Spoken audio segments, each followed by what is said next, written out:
Today, as we honor great Filipino hero Andres Bonifacio, we also honor our heroic frontliners, especially our healthcare workers and uniformed personnel. They offer their lives selflessly in the service of our nation and people. Ang saludo ko sa inyo, ganun na lang. Upon the recommendation of the task force sa COVID-19, the following areas will be under general community quarantine from December 1 to 31. Let me explain. Alam mo kasi ang Pilipino, makita mo sa mga news, hapon-hapon, wala talagang social distancing, o wala ang iba, hindi did not wear mask. Ayaw nila. At matigas ang ulo at dikit-dikit. Now, let me remind you that Europe and America are experiencing what they would call, some say, the third wave na pagbalik. Mas marami ang nagkasakit ngayon at namatay. This is a country which is rich, na dapat may bakuna na can afford it, and yet maraming nagkakasakit, namatay for the simple reason matigas ang ulo, ayaw. Ngayon, yung sa Pilipinas, hindi naman kailangan matigas ang ulo. But itong mga critics say nga, bakit rumami? Bakit hindi rumami na lumabas na ang lahat? Bakit? Mapigilan mo? Papiliin na ng gobyerno? Mapakain ba ng gobyerno ang lahat? Yan ang istorya dyan. Kung hindi sila maglabas ng bahay, can you sustain their lives while inside the house? Nobody's buying food, hindi nakikita, walang trabaho, wala lahat. Kaya napipilitan lumabas. It's between hunger and the spectacle of getting COVID. Mamili ka dyan. Pero ang akin na lang, if you wear a mask, a face mask, and itong mask dito sa loob, kung hindi na talaga mapilitan na tumira ng bahay, gumamit na ng safety gadgets.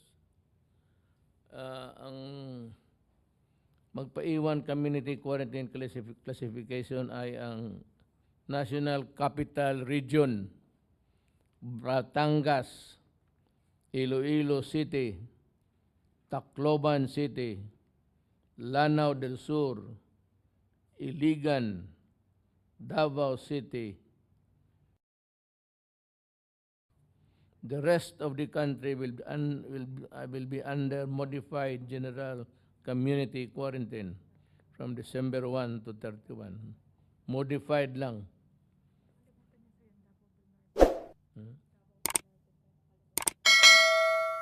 Davao. Kasi, Davao del Norte does not want to be called Davao del Norte. They have passed a sort of a resolution that they only want to be called Davao. Gusto nila Davao lang. They want to claim the sole title of being Davao. Kaya kaming taga roon, basta Davao del Norte, Davao lang kami.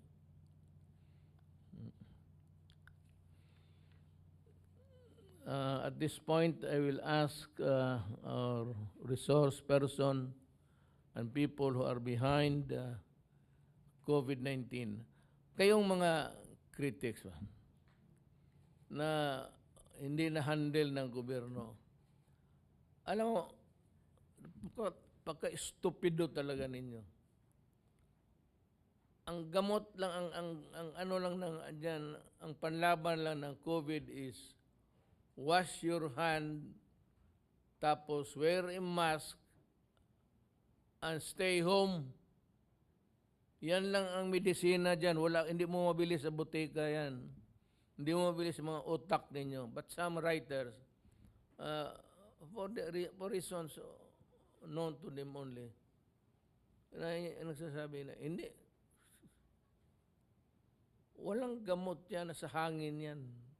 Pag wala kang mask, may ubo, that moist that you spewed out from your nose or mouth that travels a long way. Walang ano yan. Usually yan ang lumalabas. Hugas ng kamay, keep clean, then wear a mask, then stay home. Ngayon yung stay home, ano yan, it's highly debatable. You cannot insist on that on the theory that they will go out, they get the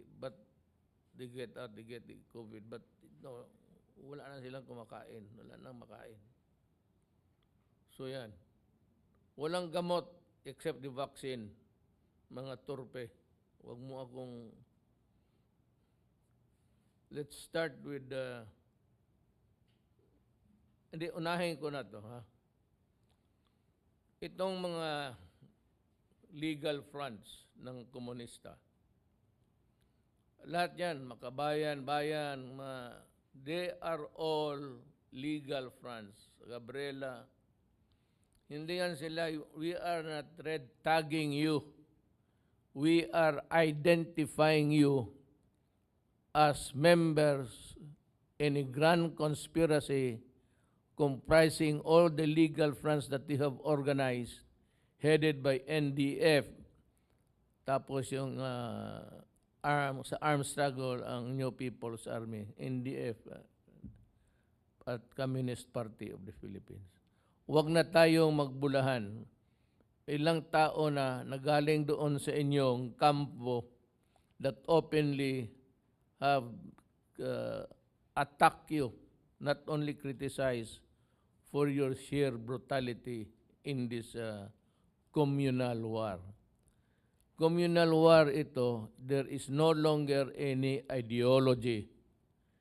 Wala itong mga komunista, wala ng ideology. Itong mga bandido, gusto lang nila umagaw ng gobyerno.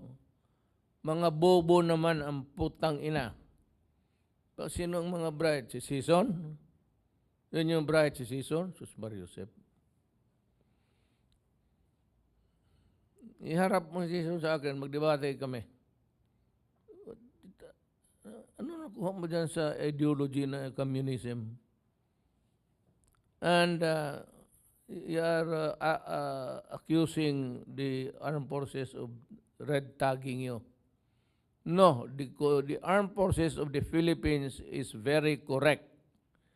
You are being identified as the members of the communist pala, alam namin. Yun ang totoo, hindi red tagging. Yung sa Sarate, kasi lahat kayo, kita mo, left, tapos abogado ng Sos Mario Sepera.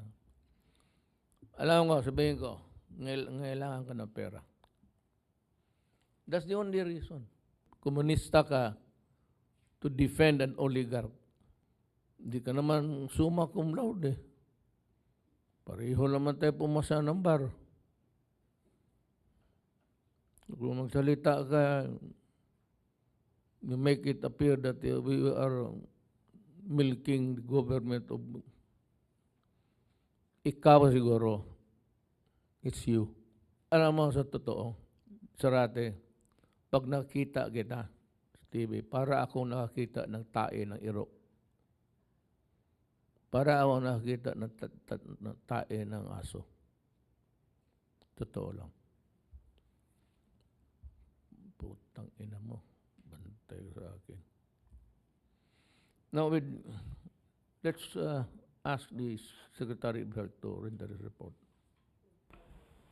Magandang hapon po, Ginoong Pangulo at Senator Bongo at aking pong mga kasama sa kabinete. Ay Pahintulutan niyo po ako na makapagbigay ng pinakahuling ulat patungkol po sa ating COVID-19 response at ang mga iba't ibang rekomendasyon ng IATF patungkol po sa ating community quarantine status this December. Although narinig ko po kayo, Mr. President, na banggit niyo na po kung ano-ano yung mga lugar na sasailalim sa bagong community quarantine for December 1 to 31, 2020. Hindi ko na po siya uulitin. Can we have the next slide, please? Ayan. Ngayon pong November 30, 2020, meron pong nadagdag na 1,773 new cases at umabot na po tayo sa 431,630 cases total. At sa naidagdag sa ating mga kaso na 1,773, 419 po ay galing sa NCR, 363 sa Region 4A, 203 sa Region 3, 166 po sa Region 6, at 622 po sa mga natitirang rehiyon. Para naman po sa ating active cases, ang kabuuang bilang as of November 30 ay nasa 24,580 or 5.69% po ng ating pangkalahatan bilang ng mga kaso. At sa kabilang dako naman po, ang ating recoveries ay umabot po sa 398,658. Ang recovery rate po natin ay asa 92.36%. Habang ang bilang naman po ng pumanaw ay tumaas ng bahagya sa 8,392 at ang ating pong case fatality rate ay nananatiling nasa 1.94%. Sunod na slide, please. Dito po makikita natin patuloy pa rin ang pagbaba ng ating mga kaso as seen in our epidemic curve. Ang DOH kasama ng mga eksperto ay inaaral ng mabuti ang decreasing trend na ito. Ito ay upang mas magabayan ang lahat, lalo na ang publiko upang mapanatili natin ang pagbaba pa ng mga naitatalang kaso on a daily basis. At layunin din nito na malaman ang iba pang mga hakbang at mga interventions na maaaring maisagawa, karagdagan sa atin mga minimum public health standards. Patuloy ang ating paghahanda sa ating mga health facilities kung sakaling magkaroon po tayo ng post-holiday surge. Ngayon, ngunit mas mainam po kung ito ay atin maiwasan, kaya naman po hindi kami magsasawang magpapaalala sa lahat na hindi po tayo maaaring maging pabaya o maging mapagluwag or complacent kahit na po pababa ang atin mga kaso. Kung ikukumpara ang kabuuan bilang, next slide, kung ikukumpara ang kabuuan bilang ng mga COVID-19 cases ng bawat bansa, ang Pilipinas ay nasa pang 27th sa bilang ng total na kasong naitala, habang pang 44th naman po tayo sa number of active cases. So, kaya naman, hihingin namin ang tulong ng lahat ng ating mga national government agencies and local government units upang paalalahanan ng lahat na mag-iingat sa darating na Kapaskuhan. Mabuting manatili sa bahay at magkaroon lamang ng maliit na salo-salo kasama ang immediate family members upang maiwasan hindi tayo mahawa at ang ating mga kapamilya. Para sa ating mga kababayang bayahero at bayahera, maigting natin pinatutupad ang Joint Administrative Order number 2020-0001, Guidelines on the Proper Use and Promotion of Active Transport during and after the COVID-19 pandemic para masiguro ang ligtas at ang malusog na alternatibo na mapaibayo sa public transportation. Nakatala sa JAW number 2020-001 ang pagtatag ng mga safe networks of cycling and walking path na maaaring gamitin bilang alternatibo sa paggamit ng pampublikong sasakyan. Dinidetalye rin sa JAW ang mga benepisyo ng active transport, lalo na po sa larangan ng pagpapanatili ng magandang kalusugan gaya ng ehersisyo na para rin sa ating mga mamamayan. Patuloy ang kooperasyon ng DOH, ang DOTR, ang DILG at DPWH upang masiguro ang pagkakaroon ng mga ligtas na networks na ito para po sa kapakanan ng ating commuting public. Gayon din, upang mas mapalawak ang benepisyo nito, we are requesting for everyone's cooperation, lalo na ang ating mga LGUs, upang maihatid ang isang ligtas na pagbiyahe saan mang sulok ng bansa. Pinaalahanan din namin ang lahat ng habang abala tayo sa preparasyon para sa Pasko at Bagong Taon, narito pa rin ang banta ng COVID. Inuulit ko po, narito pa rin ang banta ng COVID-19. Kaya naman nararapat ang ibayong pag-iingat upang panatilihin ang kalusugan at kaligtasan natin at ng ating mga mahal sa buhay, lalong-lalo na sa ating araw-araw na pagbabiyahe para sa ating trabaho, sa simpleng pagsunod sa mga minimum public health standards natin sa pagbiyahe, siguradong regalo ng kaligtasan at kalusugan ang mahalagang matanggap ng bawat isa ngayon holiday season. Dito na lang po ako magtatapos, Mr. President. Maraming salamat po. Thank you, Secretary Duque, for that very educational report. At least one word, there is an improvement in everything dito sa COVID-19 insofar as our country is concerned. Now we will go to Delfin Lorenzana. Good evening, Mr. President. Dagdag lang po dun sa mga report ni Secretary Duque. Ang ginagawa po ngayon ng National Task Force COVID-19 ay minamanmanan natin yung mga lugar na mayroong pang kunting pagtaas. Hindi naman gaano, pero tayo nag-iingat lamang na hindi umangat ng malaki. Tulad ng Iloilo, Tacloban, Lanao Sur, Iligan, Davao City at saka Davao Province. Kanina umaga po, nagpadala tayo ng dagdag ng mga doktor sa nurses sa Davao para patulungan natin ang Davao. Doon naman sa ating OFWs na umuwi, meron ng nakauwing 333,697, Mr. President, ang napauwi na natin dito. Ngayon, meron lang akong i-report sa inyo, Mr. President, tungkol dito sa LPA, yung low pressure area na paparating sa Northern Luzon. So, ang estimate ng pag-asa ay magkakaroon na naman ng malakas na ulan dyan sa Cagayan Valley. Kaya yung ating mga NDRMC units, saka yung mga trupa natin ay naghahanda na naman para tulungan yung mga taong maapektuhan ng pagbaha, Mr. President. Thank you. Next, like to call Secretary Galvez to...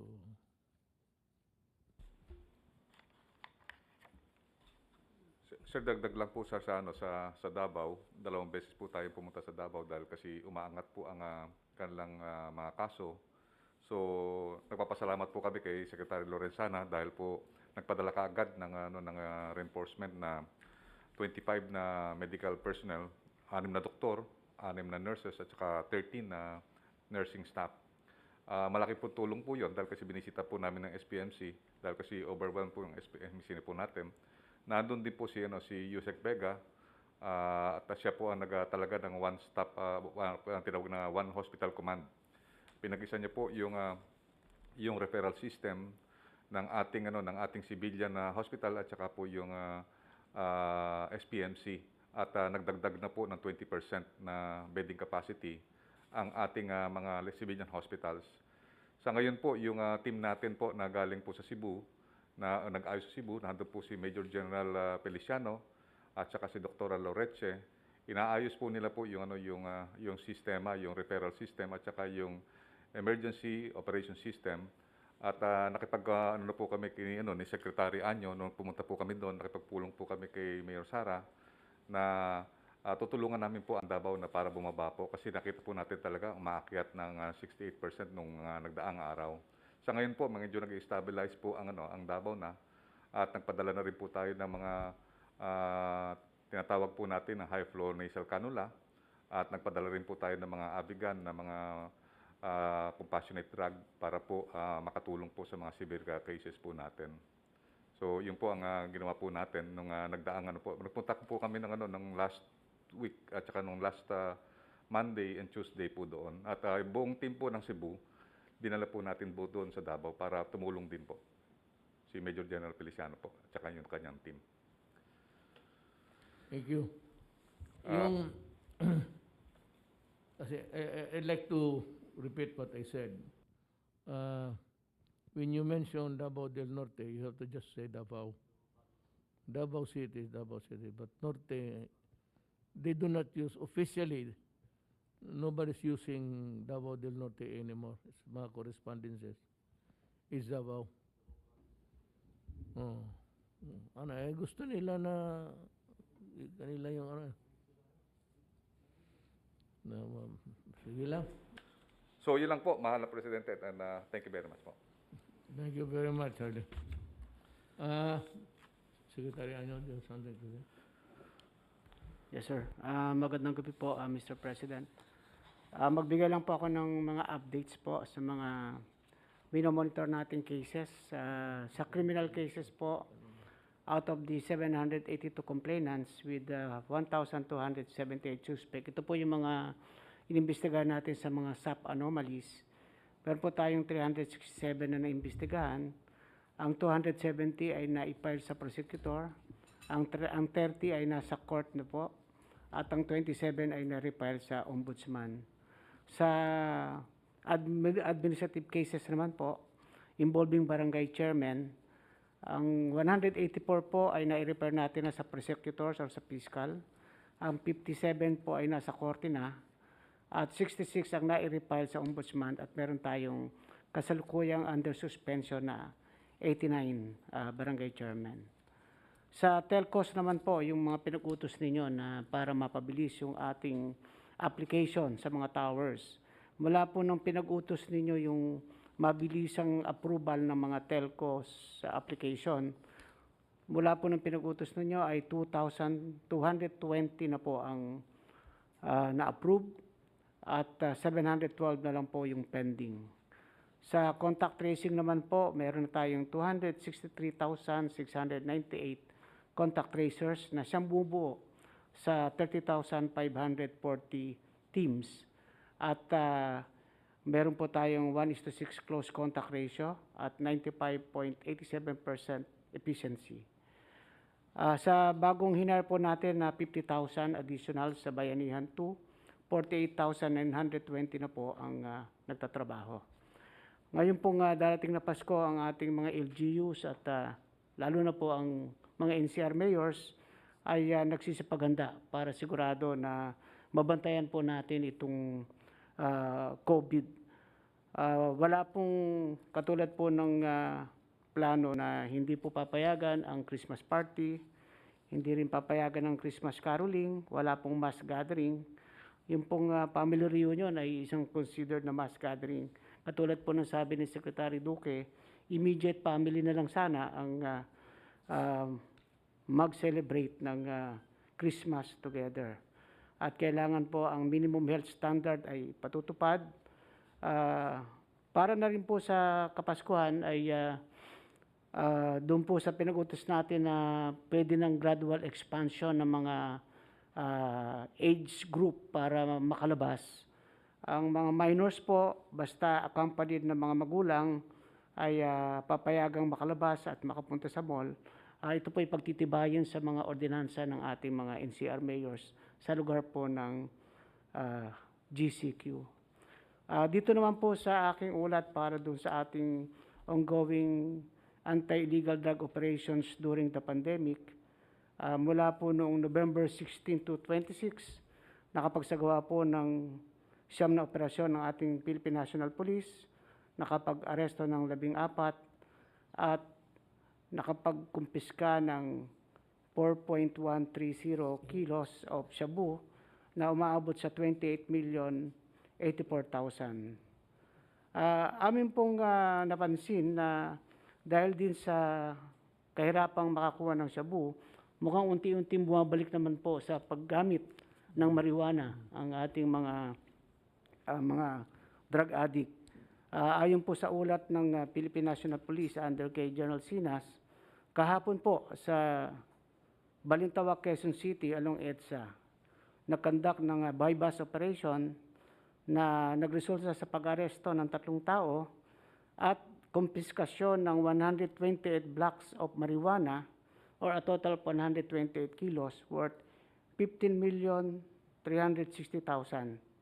At noong pong November 24, 2020, 3 plantasyon ng marijuana ang na-discover ng ating PNP dito po sa Kibungan at sa Bakun, Benguet, at nakapag-uproot, nagsunog po ng 28,800 marijuana trees na nagkakalaga ng 5,760,000.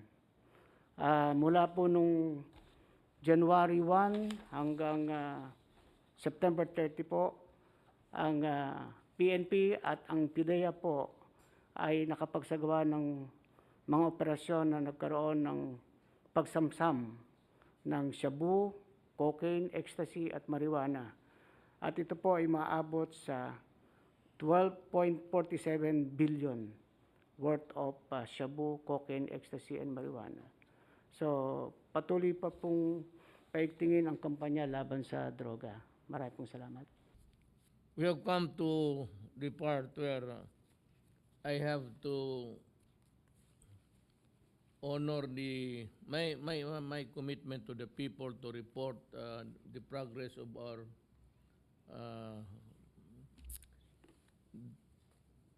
campaign against drug and corruption. Meron dito mga pangalan which I will mention thereafter. May mga pangalan dito na nakakakaso pero na-desisyonan lang ngayon lang. So, you know, yung delay ng delay. But naabutan na sila ng panahon. Itong mga ito, na-dismiss ito with finality. Ngayon lang itong sa taon na to.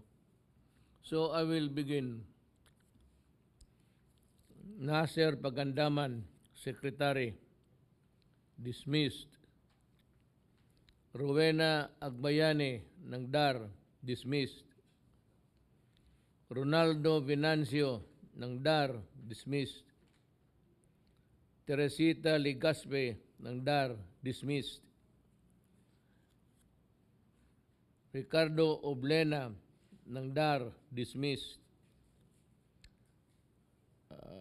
Doroteo Galavia, Department of Education, dismissed.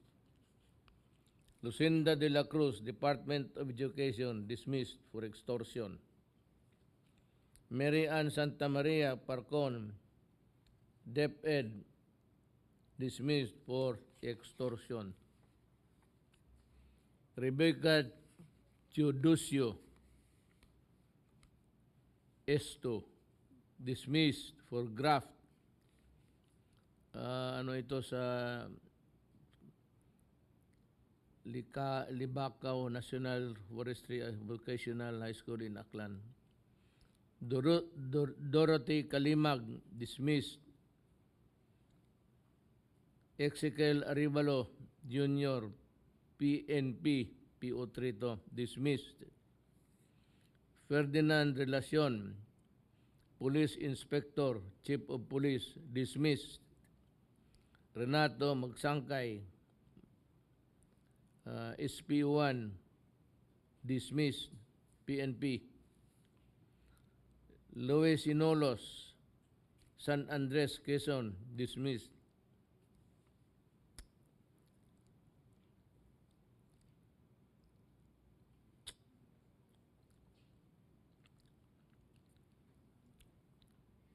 Pedro Ruiz, LGU, San Andres, dismissed. Renato Fontanil, sa San Andres, Quezon, dismissed. Royly Macandog, Municipal Treasurer, dismissed.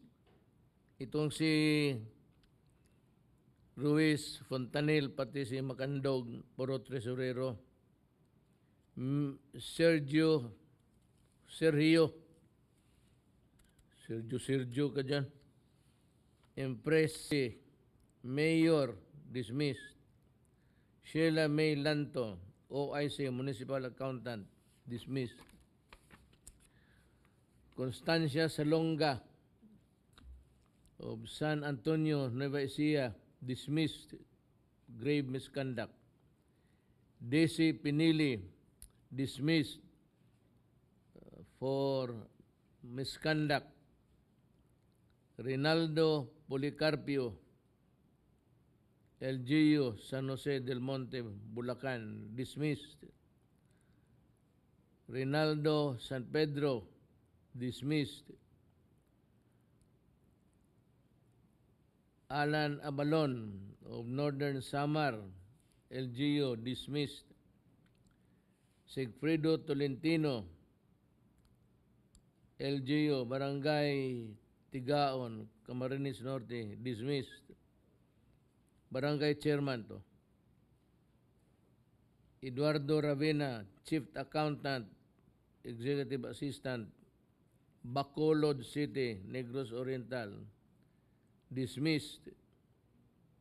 Puro grab to ha. Sherwin Antaso, LGU, Barangay Binangonan, Rizal, dismissed. Romeo Rosios,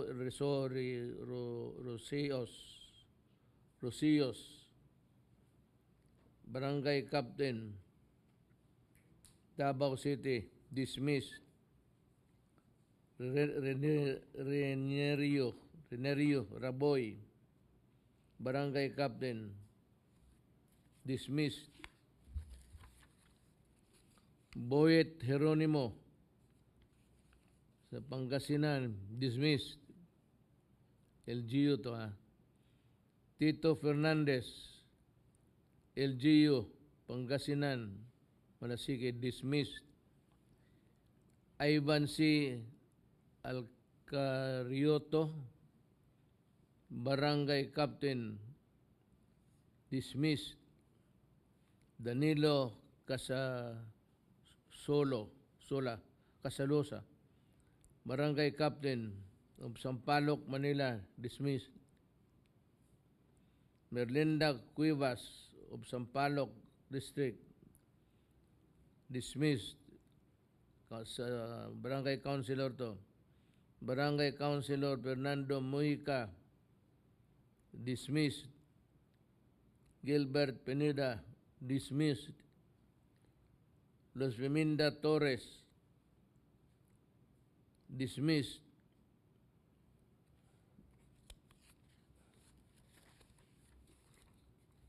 Rafael Palisok, Barangay 779, Manila, dismissed. Rodolfo Flores, LGU, Barangay 509, Sampaloc, Manila, dismissed. Teresita Reyes, dismissed. Rogelio Capilar, dismissed. Ben Altares, LGU, Zambales, dismissed. Maria Alicia Providencia, Treasurer of Zamboanga del Sur, San Pablo Municipality, dismissed. Mosibikak Giabel, Maguindanao, dismissed.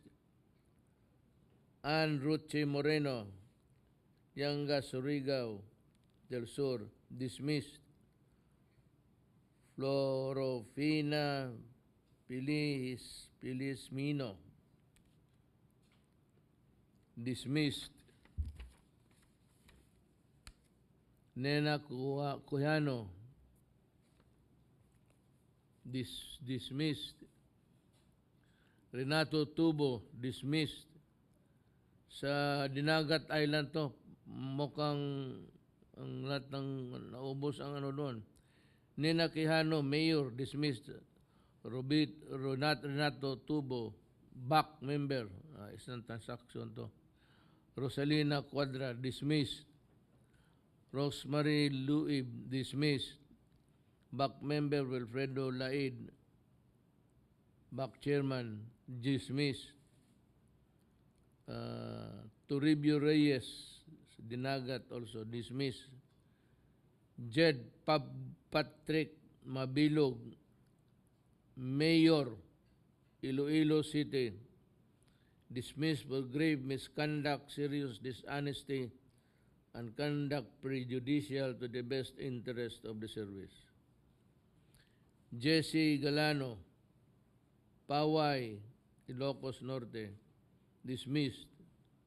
Abuse of authority, conduct prejudicial to the best interest of the service, grave misconduct, lahat na tinapon sayang.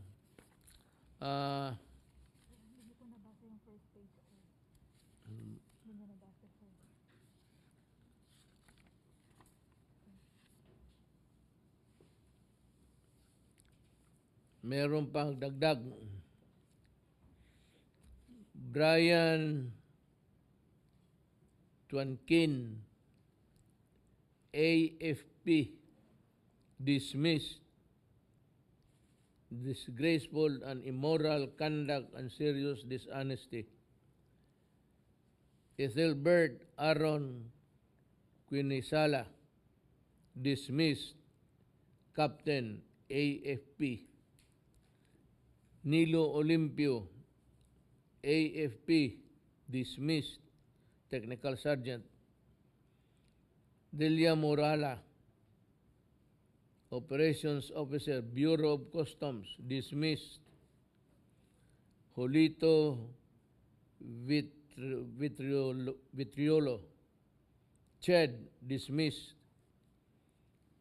Luben Quijano, Marasigan, Agriculture, dismissed.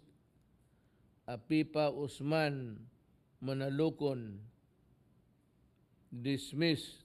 Sa DAR ito sila. Accountant, back member, Beverly Faith Tanggol, dismissed. Faisal Dimapuro Makabato, dismissed. Minisa Pumundag, Sulaiman, acting cashier, dismissed. Siguro mukhang sabi ko naman lahat. Dalawa yung infamous dito, Mayor, alam mo kung sino yung isa, yung Parahinog. Ngayon itong mga pulis, kayong mga pulis po, may mga pulis dyan sa Zamboanga del Sur na nagtatayo ng parang reviving itong ng gang ni humahawak sa Usamis. Kuratong Maliling. Meron dyan, I read sa briefer mo, galing ata sa iyo yan. Better shape up. Kung hindi nyo gusto mamatay ng maaga, hindi nyo kaya ang gobyerno. Patayin mo man si Anyo, patayin mo ako, patayin mo si Lorenzana, buhay pa rin ang Republika ng Pilipinas. Again, I would like to say something about the communists. Again, may I repeat for the nth time, we are not tagging you. We are identifying you as communists. It's a grand conspiracy. So the liability of a mere soldier is the liability of all the members of the organizations in mga front. So one of these days, we will decide what to do with you, including the members of Congress. Kaya si Sarate, isa yan. Tagal na yan. Davao pa, nakikita ko na yan. Talagang yan ang na hindi nakita ng radar ng military noon. Ang nakita noon na high profile si Ilagan. Pero ito si Sarate, hindi. You are a communist. And huwag sabihin you are friends with the NPA. You are co-conspirators. Komunista ka, Adre. Matagal na alam ko. Alam ko kasi, alam ko. Mayor ako ng Davao noon. Kikita-kita tayo. I treated you as, pero I was courteous enough na hindi naman makipag-away. Noon yun kasi mayor ako, ngayon iba presidente na eh. So harap-harapan na tayong magbulgaran dito. Sino ka? Yan ang tagline ngayon. Sino ka? Sinuka ka ng buong Pilipinas. Maliit naman kayo. Cannot hope to, you're clinging to the last vestiges of, ang makaawa nito itong mga pobre na taga-bukid na madadala ninyo. And I think 75%, at least in Mindanao, mga lumad. Kayong mga lumad, umuwi kayo, sabihin ninyo sa mga tao ninyo na niluloko lang sila ng NPA talaga. Totoo yan. Ang maraming namatay ang lumad. So, if this thing goes on, the lumads, yung native na Pilipino talaga, will become an extinct tribe. Pag hindi kayo huminto dyan, lumayas, forever kayong wanted. Hindi ka na makababa at kamatimingan ka. Sabi nga ni Parlade sa Armed Forces, delikado kayong mamatay kayo sa masama kayo dyan. O kita mo yung kay Kulyamat.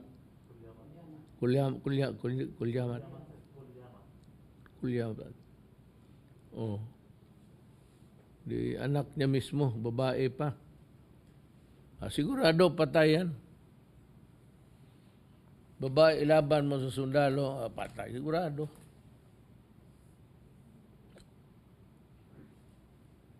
Ayan ang kayong mga Pilipino na mga dreamers. You dream of a country, gusto ninyo yung utopia. It's not possible here. You have to realize that. Walang red tagging. Talagang komunista kayo. Talagang kasama kayo.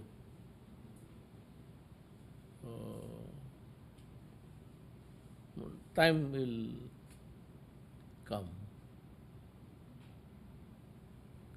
So, sa mga kababayan ko, medyo naibigay ko na yung input sa inyo sa mga araw na to. I'll be back every Monday ata. So, nandito ako. I'll stay here for the longest time before Christmas. Sana huwag na bagyo-bagyo. Hanapin na naman tayo. I repeat para hindi nakarinig. Noong matapos ako in-interview ako ng media. Yan, ang media, ilabas ninyo yung tape. Lahat. What is your work ethics? Well, I am a night person at alam ko naman kasi mayor ako, the state papers that would come my way, I will have to read it before sign it.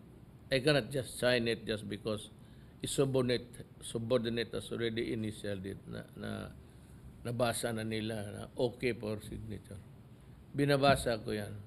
So it takes me until morning time. So matulog ako. Niyan mga alas 4, alas 5. Magising ako niyan ng alas 12. I told you frankly, my day starts at 2 o'clock in the afternoon. Pero hanggang gabi na ako papunta ng gabi. Walang limit na yan kung meron pang tao. But for the reason na ganun nga ang body clock ko, and I have a job to do, and you have to do it right.